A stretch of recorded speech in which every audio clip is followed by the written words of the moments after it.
గుడ్లు పులుసు 2 గుడ్లు ఉడికేసాను తినడానికి. సరే అనేసి పులుసు పెట్టేద్దాం అనుకున్నా.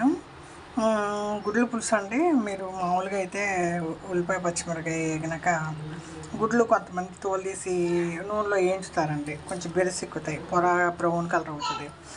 నేను అలా వేయించడం నాకు అంత ఇష్టం ఉండదు, గుడ్లు సాఫ్ట్గా ఉంటాయి ఇష్టం. నేను కొంచెం జీలకర్ర వేస్తానండి, 1 స్పూన్ వరకు మెంతులు వేస్తాను, అప్పుడు ఉల్లిపాయ పచ్చిమిరపకాయ వేసి ఉప్పు పసుపు వేస్తాను. మగ్గినాక కారం వేసి చింతపండు నీళ్ళు వేసి గుడ్లు వేస్తాను. గుడ్లు ఒలిసి గంటలు పెడతాం.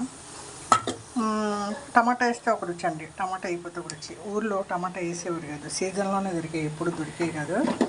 దానికన్నా ఇప్పుడు వేగినాక మెంతులు వేగితే సువాసన అండి, టేస్ట్ చలవ.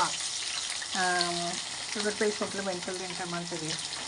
మనం అందరు తినొచ్చండి, షుగర్ పేషెంట్లు అనే కదా. మెంతులు ఆవకాయ పచ్చళ్ళు అట్లా ఏం చేస్తారండి, చలవని, హెల్త్కి మంచిదని, మనకి రుచులతో పాటు.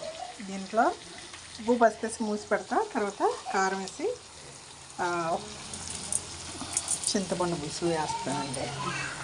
ఇదండి నేను ఇక్కడికి వచ్చాక, చెన్నై వచ్చాక మా అత్తగారి దగ్గర నేర్చుకున్నాం. మా అమ్మ వేసేవారు అది మెంతులు అవి. ఇక్కడ మా అత్తగారు వేసిన గుడ్డు పులుసు ఒక టేస్ట్ ఉండేదండి, మెంతులు టేస్ట్ బాగుంటుంది. ఈసారి మీరు ట్రై చేసి చూడండి. మెంతులు కొంచెం జీలకర్ర అండి, ఇంకా టమాటా ఏమాట ఏమి వేయరు, మూసి పెట్టి లో ఫ్లేమ్లో పెడతారు. కరెక్ట్గా మూత పెట్టేసి పసుపు వేసి కారం వేసి చింతపండు గుజ్జు చేయాలండి, అప్పుడు గుడ్లు ఒలిసి వేయాలి. కరెంటు పోయిందండి, ఏదో చిన్న లైట్ వెలుగుతుంది నెట్ వల్ల.